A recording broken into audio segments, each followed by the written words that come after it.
दोस्तों, आप जो ये सामने खाद देख रहे हैं, इसे हमने अपने किचन से निकलने वाले वेस्ट मटेरियल से तैयार किया है। तो आज हम आपको इसकी कंप्लीट इन्फॉर्मेशन देंगे, जिसमें हम आपको बताएंगे कि आप कैसे किचन से निकलने वाले अपने वेस्ट पार्ट मटेरियल से, मतलब जो सब्जियों के छिलके हैं, फलों के छिलके हैं, इनकी मदद से कैसे एक बहुत अच्छी ऑर्गेनिक खाद तैयार कर सकते हैं। मतलब कैसे किचन वेस्ट कंपोस्ट को आप अपने घर में ही बना सकते हैं, वो भी बड़े आसानी से। 1 महीने के अंदर ही आप अपने जो है fully decompose kitchen waste compost तैयार कर लेंगे। और इसके लिए मैंने जो कंपोस्ट बिन बनाई है उसे भी मैंने गमलों की मदद से ही बनाया है, जिसमें ना तो किसी प्रकार की स्मेल आती है और ना ही इसमें किसी प्रकार के कीड़े बनते हैं। तो इस वीडियो को लास्ट तक देखें। लास्ट तक देखने के बाद आप समझ जाएंगे कि घर में अपनी खुद की किचन की जो वेस्ट है उससे कैसे आप ऑर्गेनिक खाद बना सकते हैं, जिसे आप अपने किचन गार्डन में इस्तेमाल कर सकते हैं और भरपूर सब्जियां जो है पैदा कर सकते हैं। साथ में यदि आप हमारे चैनल पर नए हैं तो इसे सब्सक्राइब कर लें और इस वीडियो को लाइक करना ना भूलें। तो चलिए समझते हैं हमने किचन वेस्ट कैसे तैयार किया है। किचन वेस्ट को तैयार करने के लिए हमने जो कंपोस्ट बिन है वो घर में ही बनाई हुई है। जैसा कि आप देख रहे हैं, 2 गमलों की मदद से हमने किचन वेस्ट कंपोस्ट बिन तैयार की है। इसकी कॉस्ट मुझे केवल 200 रुपये ही पड़ी है और इसे मैंने खुद तैयार किया है। आप देखिए, मैं आपको बताता हूँ कि इसकी स्टेप क्या है। तो इसमें हमने 2 गमले लिए हैं, जिसमें हमने यह बड़ा गमला लिया है, लगभग ये 12 से 13 इंच है, जिसमें हमने नीचे छेद बना लिए हैं और अब हम इसमें ऊपर भी छेद बना लेंगे। जो हमारी हम किचन वेस्ट से जो खाद तैयार करते हैं वो एरोबिक रिएक्शन में बनती है। मतलब इसमें ऑक्सीजन जाना बहुत ज़रूरी है। जितनी अच्छी इसमें हवा का सर्कुलेशन रहेगा उतनी अच्छा जो है हमारा जो किचन वेस्ट से जो है खाद तैयार होगा। तो इस तरह से हम पूरे चारों तरफ जो है छेद बना लेंगे। छेद बनाने के लिए हम इस तरह की जो है कैया का इस्तेमाल कर रहे हैं। इलेक्ट्रिक होती है, जिसे आप कहीं से भी परचेस कर लीजिए, या आप चाहें तो किसी भी आयरन या मेटल की रॉड को जो है आप गर्म करके भी उसका इस्तेमाल छेद बनाने के लिए कर सकते हैं। इस तरह से आप पूरे जो गमले हैं उसमें छेद बना दीजिए और इसमें नीचे और ऊपर हमें छेद रखने हैं। और छेद का मेन काम रहेगा हमारी जो है कंपोस्ट में जो है प्रॉपर एयर सर्कुलेशन को बनाए रखना। तो देखिए, हमने पूरे जो है हमारे गमले में ऊपर की तरफ छेद बना लिए हैं चारों तरफ, और हमारा ये गमला जो है बनकर अब रेडी हो गया है। इसमें नीचे छेद हैं और ऊपर छेद हैं। तो पहला गमला जिसमें हम हमारा किचन का वेस्ट डिकम्पोज करेंगे उसको हम रखेंगे। तो देखिए, ये है, इसमें किसी भी तरह का हमने छेद नहीं किया हुआ है। जो छोटा गमला है लगभग 8 इंच का, और ये बड़ा गमला है जिसमें हमने नीचे देखिए ऐसे छेद बनाए हुए हैं और साइड में छेद बनाए हुए हैं। नीचे वाले गमले का काम रहेगा जो भी लिक्विड पार्ट है उसे कलेक्ट करना, और ऊपर वाले गमले का काम रहेगा जो भी ठोस हमारी खाद है उसको कलेक्ट करना। तो जो भी हमने छेद बनाए हैं उससे लिक्विड पार्ट भी जो है हमारा नीचे स्टोर हो जाएगा और नीचे वाले गमले में जो है लिक्विड स्टोर रहेगा। और ये जो होती है जिसको हम गमले के नीचे यूज करते हैं, वो वाली प्लेट है एक्सेस वाटर के लिए कलेक्ट करने के लिए। तो इसको हमने इस तरह से ऊपर लगाकर फिक्स कर दिया है। और ये देखिए, हमारी कंपोस्ट बिन बनकर तैयार है, और जिसकी मदद से हम अब खाद अपना तैयार करेंगे, वो भी किचन से निकलने वाले जो भी वेस्ट मटेरियल है उससे।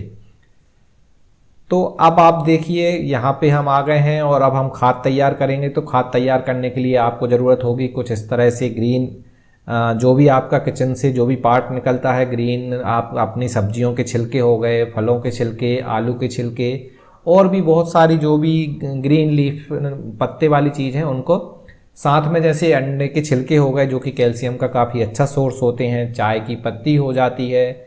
ये सारी चीज़ें हमारी डे टू डे लाइफ में किचन से हमें मिल जाती हैं। तो इन्हें हम स्टोर करके रख लेते हैं। साथ में हम इसी में हमें लगेंगी कुछ ड्राई लीव्स या कार्डबोर्ड के टुकड़े भी आप इसमें इस्तेमाल कर सकते हैं, और इसका क्या काम है हम आपको आगे बताएंगे। साथ में हमने लिया है कुछ पुराना कंपोस्ट जो कि गोबर की खाद है, और थोड़ी सी हमने ली है इसमें मिट्टी। इतनी सारी चीज़ों की हमें ज़रूरत होगी, और ये सारी चीज़ें आपके गार्डन में अवेलेबल हैं, और जो किचन से निकलने वाला सामान है वो आपके किचन में ही मिल जाता है। तो शुरुआत हम करने वाले हैं, एक एक लेयर हम इन सारी चीज़ों की डालेंगे। शुरुआत आप किसी भी एक लेयर से करें, लेकिन मोस्टली टाइम हम जो है कार्डबोर्ड के टुकड़े या मिट्टी से शुरुआत करते हैं। तो नीचे हम देखिए, ये कार्डबोर्ड के टुकड़े हमने काट रखे थे, हमने उन्हें नीचे डाल दिया है। और इसके बाद हम थोड़ी सी ड्राई लीफ भी इसमें डाल रहे हैं। आप इन्हें नीचे या ऊपर किसी भी लेयर में डाल सकते हैं। कंपोस्ट बिन का जो एक लेयर बनाने का प्रोसेस होता है आप उसे अपने हिसाब से एडजस्ट कर सकते हैं। ऐसा कोई कंपलसरी नहीं होता कि नीचे आप मिट्टी ही डालें, ड्राई लीफ ही डालें, तो जो आपको सही लगे आप उसे डालिए, लेकिन लेयर बाय लेयर ही आपको सारी चीज़ें इस्तेमाल करनी है। इसके बाद हम डालेंगे हमारा जो पुराना कंपोस्ट है उसको। तो देखिए थोड़ा सा हमने यहाँ पे कंपोस्ट इस्तेमाल किया है। अगर आपके पास पुरानी खाद नहीं है तो भी कोई प्रॉब्लम नहीं है, उसके बगैर भी ये काम हो जाएगा, लेकिन फिर आपको मिट्टी का इस्तेमाल करना पड़ेगा। मतलब इस स्टेप में आप यहाँ पे मिट्टी डालेंगे।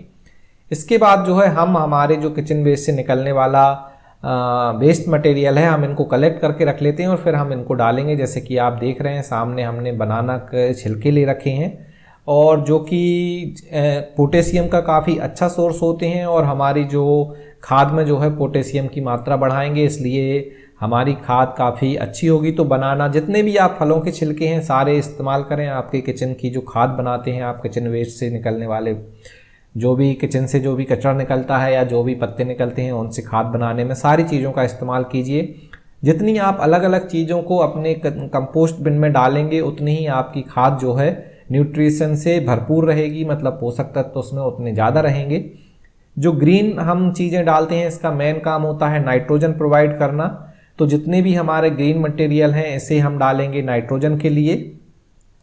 और आप देख रहे होंगे कि मैं यहाँ पर जो है जितना भी हमारा किचन से सामान निकला है उसे छोटे छोटे टुकड़ों में जो है कट करके डाल रहा हूँ। इसका मेन रीज़न ये होता है कि इससे जो है कंपोस्टिंग की प्रोसेस जो है काफ़ी फास्ट हो जाती है। आपका जो है किचन वेस्ट से जो है खाद वो 1 महीने में ही तैयार हो जाएगा। इसका रीज़न ये होता है कि जैसे ही आप अपने सब्जी के छिलकों को छोटे छोटे टुकड़ों में तोड़ देते हैं तो वो छिलके जो है उनका सरफेस एरिया बढ़ जाता है और बहुत सारे माइक्रोब्स अलग अलग जगह से उस पर जो है काम करते हैं और उसे डिकम्पोज कर देते हैं, जिससे ये सारे जो हैं छिलके बहुत जल्दी डिकम्पोज हो जाएंगे। नॉर्मली जो है अगर आप सीधे छिलकों को डाल देंगे तो उस खाद को बनने में 3 से 4 महीने, कभी कभी 6 महीने तक का भी समय लग सकता है और आपका जो है खाद जो है पूरे अच्छी तरीके से डिकम्पोज नहीं होता। तो हमेशा ध्यान रखें कि छिलकों को छोटे छोटे टुकड़ों में ही काट कर डालें।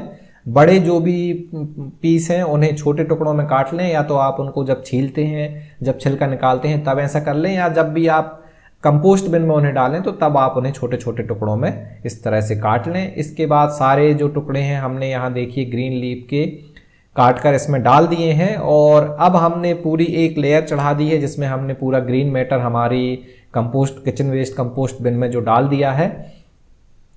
अब हम इसके बाद जो हमारी दूसरी चीज़ है अब हम इसमें डालेंगे। जैसे कि आप ये देख रहे हैं अंडे के जो छिलके हैं वाइट, ये कैल्शियम का बहुत अच्छा सोर्स होते हैं। अगर अपने गार्डन में आप जैसे कि ब्रिंजल, टमाटो प्लांट लगाते हैं तो उनमें कैल्शियम की काफ़ी ज़्यादा ज़रूरत होती है। तो उसे पूरा करने के लिए आप इस तरह से कंपोस्ट बिन में ही अंडे के छिलकों को ऐड कर सकते हैं। इससे आपका जो है कैल्शियम आपके कंपोस्ट खाद में जो है कैल्शियम मिल जाएगा और आपके प्लांट जब आप इस खाद को अपने पौधों को देंगे तो उसे बहुत अच्छा जो है कैल्शियम मिलेगा। इसके बाद हम यहाँ पे डाल रहे हैं चाय की पत्ती। चाय की पत्ती अगर आप ध्यान रखें कि जब भी इस्तेमाल करें अपनी कंपोस्ट बिन में तो उसे अच्छे से पानी से धो लें। पानी से धोना बहुत ज़रूरी है ताकि इसमें माइक्रोब्स जो है सही से रिएक्ट कर पाएँ। इसमें शुगर की मात्रा नहीं होनी चाहिए। चाय पत्ती हमने डाल दी है। इसके बाद जो भी हमारी ग्रीन लीफ और जो भी हमारा ग्रीन मैटर और बचा हुआ है हम उन सभी को डाल देंगे। आप अपने इसके बाद देखिए हमने यहाँ पे जो है ड्राई लीव्स को डाला है। ड्राई लीव जो हम डालते हैं, सूखे पत्ते आप इसमें इस्तेमाल कर सकते हैं। सूखी चीज़ जो होती हैं, जो ब्राउन हम जिसे बोलते हैं ब्राउन चीज़ें, वो आपको डालनी है। कार्डबोर्ड का आप यहाँ इस्तेमाल कर सकते हैं और इसका मेन पर्पस होता है आपके जो है कंपोस्ट बिन में नमी को कम करना। क्योंकि अगर आपकी कंपोस्ट बिन में बहुत ज़्यादा नमी रहेगी तो बहुत ज़्यादा लिक्विड पार्ट रहेगा तो आपकी जो कंपोस्टिंग की प्रोसेस है वो स्लो हो जाएगी। तो इसके लिए हम जो है ड्राई मैटर डालते हैं। इसके सबसे अच्छा जो सोर्स होता है वो होता है सूखी पत्तियां। तो आपके गार्डन से जो भी सूखी पत्तियां निकलती हैं आप उनका इस्तेमाल कीजिए, या आप बाहर से जब भी पतझड़ का समय होता है उस समय पत्तियां ला के इकट्ठा कर लीजिए और साल भर अपनी कंपोस्ट बिन में उनका इस्तेमाल कीजिए। तो आपकी जो कंपोस्टिंग की प्रोसेस है बहुत ही फास्ट हो जाएगी। तो कार्बन और आपको नाइट्रोजन का रेशो बनाना है। कार्बन आपको मिलेगा ब्राउन लीफ से, सूखे हुए पत्तों से, कार्डबोर्ड से, और नाइट्रोजन मिलेगा इस तरह से जो ग्रीन हम जो छिलके डालते हैं या फिर जो फलों के छिलके होते हैं, सब्जियों के छिलके होते हैं, उनसे मिलेगा। इसमें हम किसी भी प्रकार के खाना या जो हमारा कुक्ड वाला फूड होता है उनका इस्तेमाल नहीं करेंगे, क्योंकि हमें जल्दी एक कंपोस्ट बनानी है जिसमें कोई स्मेल ना रहे, इसलिए हम इसमें केवल पत्तों का इस्तेमाल करेंगे, हरे पत्ते और सूखे पत्ते। तो देखिए अब हमने इसमें ग्रीन लीफ के बाद ऊपर थोड़ी सी खाद डाल दी है जो कि कंपोस्ट थी, और अब हम इसके ऊपर एक पूरी लेयर बना देंगे जो कि हम मिट्टी से इसे ढक देंगे। तो ये पूरी प्रोसेस है जो एक स्टेप में कंप्लीट होती है। इसमें हमने कंप्लीट 3 से 4 लेयर बिछा दी हैं और उसके ऊपर हमने इस तरह से मिट्टी डाल दी है, और मिट्टी को पूरा ढक दें। आपकी ग्रीन कोई भी पार्ट ऊपर से नहीं दिखना चाहिए, और मिट्टी को ढकने के बाद जो है आप अपनी कंपोस्ट बिन को, अभी हमें इसको बिल्कुल भी नहीं मिलाना है, ऐसे ही लेयर को छोड़ देना है। हम इसमें पानी भी नहीं डालेंगे क्योंकि ऑलरेडी जो हमने सब्जियों के छिलके डाले हैं उसमें ऑलरेडी बहुत सारा पानी है। और अब इस ट्रे की मदद से हम इसे ढक देंगे, और ऐसे ही इसे किसी भी शेडी एरिया में रख दीजिए जहां थोड़ी देर तो धूप आती हो लेकिन बहुत ज़्यादा धूप ना आती हो, वहां रख दीजिए। और अब देखिए छोटे वाला जो हमने लिक्विड पार्ट को कलेक्ट करने के लिए गमला लिया है उसमें इस गमले को इस तरह हम वहां पे फिट कर देंगे। तो ये हमारा पूरा कंपोस्ट बिन बनकर तैयार है, और इसमें हमने जो किचन वेस्ट है उसको ऐड कर दिया है।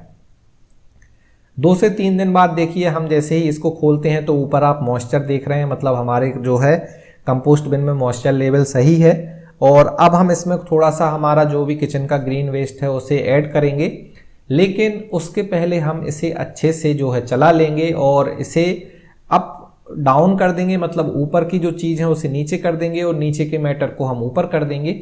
ये प्रोसेस आपको हफ्ते में एक बार ज़रूर करनी है, और अगर आप इसे 3 दिन में एक बार करेंगे तो आपकी जो कंपोस्टिंग की प्रोसेस है वो काफ़ी फास्ट हो जाएगी, और आपका किचन वेस्ट से जो कंपोस्ट बनाने का समय है वो कम से कम हो जाएगा, और बहुत जल्दी डिकम्पोज आपका जो भी आपने वेस्ट मटेरियल डाला हुआ है, किचन से निकलने वाला जो भी आपका वेस्ट मटेरियल है वो बहुत जल्दी डिकम्पोज होगा। तो इस तरीके से आपको सारे जो कंपोस्ट बिन में है उसको किसी भी इस तरह से खुरपी की मदद से उसे अच्छे से मिला देना है, और उसमें ताकि एयर सर्कुलेशन बना रहे।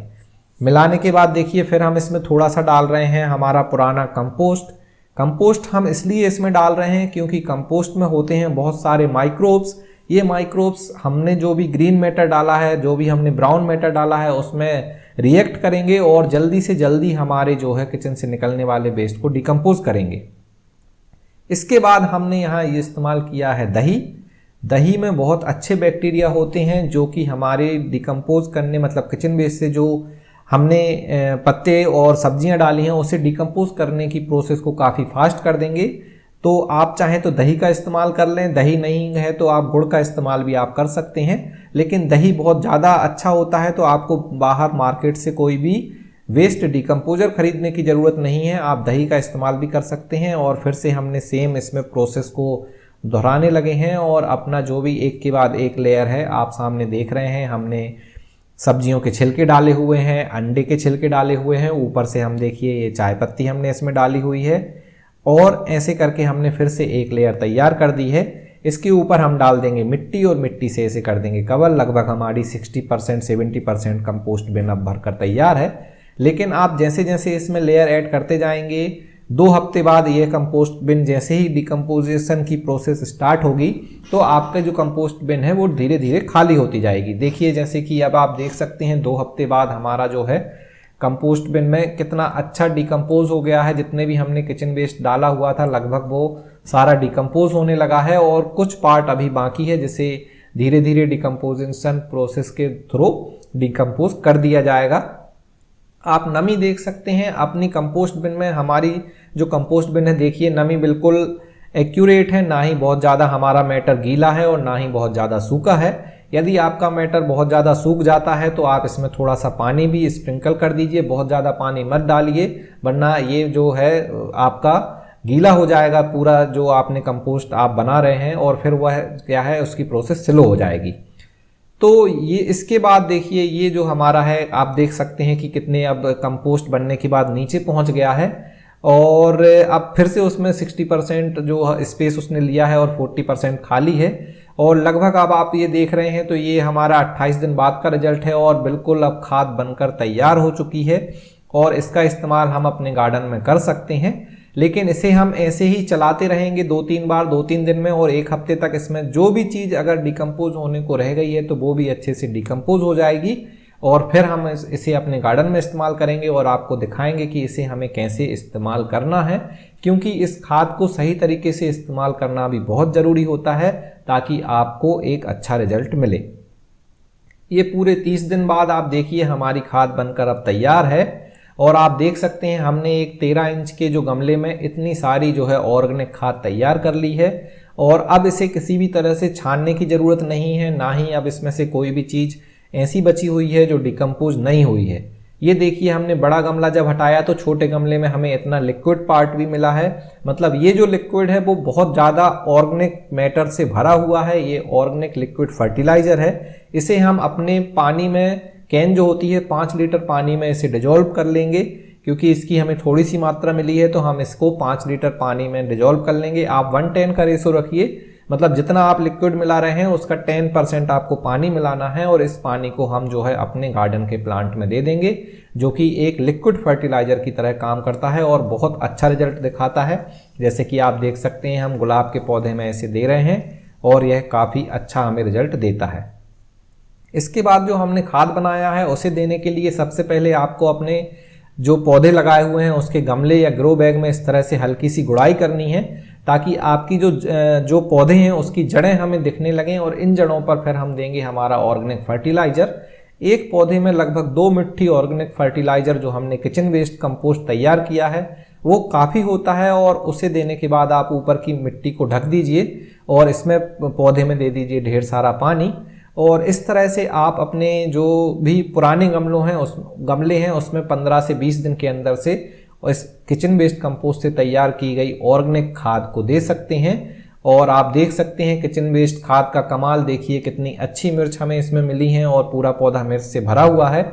मैं अपने गार्डन के सभी पौधों में केवल गोबर की खाद और किचन वेस्ट से बनाई गई ऑर्गेनिक खाद का ही इस्तेमाल करता हूँ। किचन वेस्ट से जो खाद बनती है वो दुनिया की सबसे अच्छी खाद होती है और इसमें सारे न्यूट्रिएंट्स होते हैं जो पौधों को ज़रूरी होते हैं, जिसमें कि NPK मतलब नाइट्रोजन, फास्फोरस, पोटेशियम, साथ में इसमें मैक्रो न्यूट्रिएंट्स भी होते हैं जिसमें थोड़ी मात्रा में हमारे पौधों को ज़रूरत होती है, कैल्शियम, मोलिब्डेनम और बहुत सारे जो ज़रूरी होते हैं, सल्फर, जिंक, ये सारी चीज़ें इसमें मौजूद होती हैं। इसलिए किचन वेस्ट से आप देख सकते हैं हमें कितना अच्छा रिजल्ट मिला है और कितनी अच्छी हमारी जो है सब्जियां हमारे गार्डन पे हो रही हैं। तो अगर आप भी इस तरह से अपने घर में निकलने वाले किचन वेस्ट का इस्तेमाल करेंगे और मेरे बताए गए तरीके से खाद बनाएंगे तो आप बिना किसी स्मेल के, बिना किसी जो है कीड़ों के आप बहुत अच्छी ऑर्गेनिक खाद तैयार कर सकते हैं, वो भी अपने किचन से निकलने वाले वेस्ट पार्ट से, जो कि आप डस्टबिन में फेंक देते हैं। सूखा और गीला कचरा मिक्स हो जाता है तो वह बाहर जाकर बर्बाद हो जाता है। तो अपने घर में इस तरह से खाद जरूर बनाएं। ये वीडियो कैसा लगा हमें ज़रूर बताएं। हमारे चैनल को सब्सक्राइब करें, साथ में इस वीडियो को और भी लोगों के साथ शेयर करें। मिलते हैं किसी अगले वीडियो में, तब तक के लिए हैप्पी गार्डनिंग।